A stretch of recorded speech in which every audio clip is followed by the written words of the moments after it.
Hello, my name is Robyn Sandoval, and I'm the Executive Director of a Girl and a Gun Women's Shooting League, which is a membership organization that hosts women's training at over 190 ranges around the country. I'm also the Texas delegate for the DC project.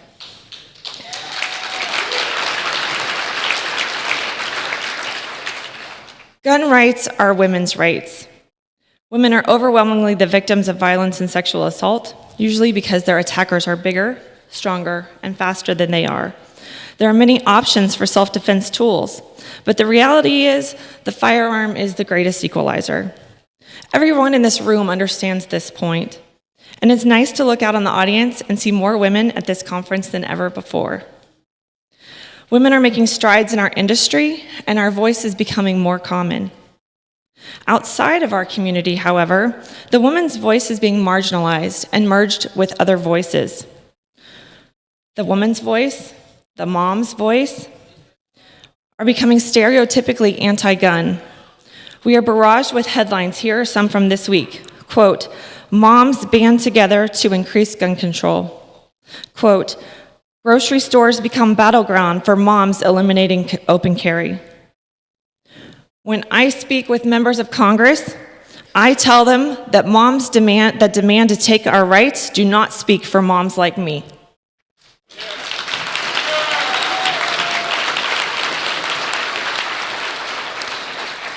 Those who know me know that I have 2 boys and a girl, and they're the joy of my life. My 9-year-old daughter continues to battle brain cancer, and she's lost her vision. We've been forced to have hard, age-appropriate conversations in our family about cancer, disability, fear, and death. But she's a fighter, and I have to be a fighter too. I had the fighter mindset that I was going to face her cancer head-on and do whatever I could to keep her safe.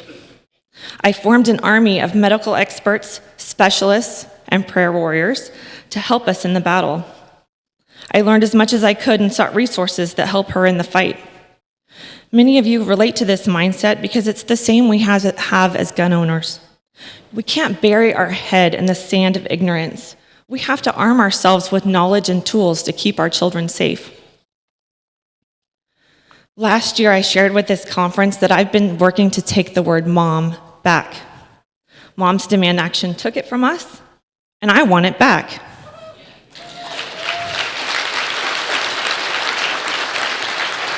Moms like me recognize that I'm my children's first responder. I'm there when police and paramedics are a phone call away. I'm there equipped with tools and knowledge to protect my children. Whether it's home defense, concealed carry, I want that ability to keep my children safe. They've also taken the word common sense from us. It's not common sense to seek permission for private transfers and criminalize the work that we do every day. It's not common sense to confiscate our most popular rifle that we use for competitive shooting as well as defensive training. Lawmakers calling for more gun control are focused on law-abiding citizens. They're targeting you and me, forcing moms like me to give up my property and my rights. Of course, lawmakers and the media don't credit me with knowing the facts.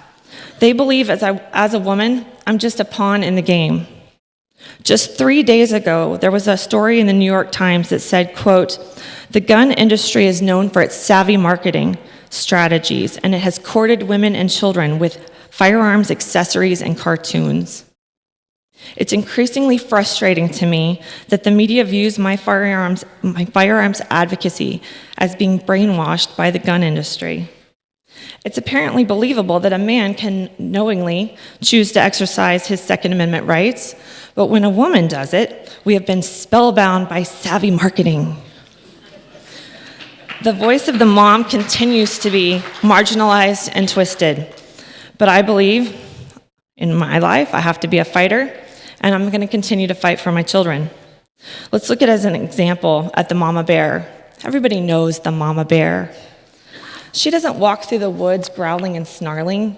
You don't have to see her rear up to know she's not going to be a victim. She's just walking through the woods, taking care of her cubs. She's doing her thing, but her reputation precedes her that you don't want to mess with her. But my favorite metaphor is to look at the mama bunny. Maybe you've seen the viral video of the snake that tried to eat the baby bunnies. If you haven't, look it up. The mama bunny is not as fierce as the mama bear. She doesn't have the size or strength or abilities. Her reputation doesn't precede her in the same way as the mama bear. But that mama bunny used every tool in her toolbox to go after that snake. She bit and kicked, and even as the snake struck at her, she fought him with all her might until he let go of the baby bunny and slithered away. This is our nature, that we can use all the tools in our toolbox available to us. A real-life scenario, my friend Elizabeth and I have been friends for over 20 years. She's a peaceful vegetarian who loves camping and yoga. She's always been supportive of my work, but always uncomfortable when discussing my work. A few weeks ago, she was at the park with her homeschooling co-op when law enforcement swarmed the area in pursuit of an armed fugitive. She suddenly realized they were there to apprehend the suspect, not protect her and her children. She realized that job fell solely on her. Of all people, I never expect her to ask for a private lesson to learn to shoot, but she called me and we went to the range last week. She was fantastic and she's looking to learning more. She doesn't want to be a victim.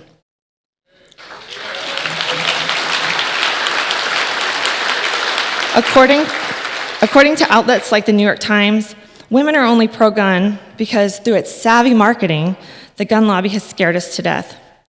No legacy media. Maybe it was being followed in a parking garage that scared her to death. Maybe it was someone breaking in her home that scared her to death. Maybe it was being helpless to protect her children on a playground when an armed fugitive came into the park that scared her to death. And no, she doesn't want to be scared anymore. She wants to exercise her God-given, constitutionally protected rights to self-defense.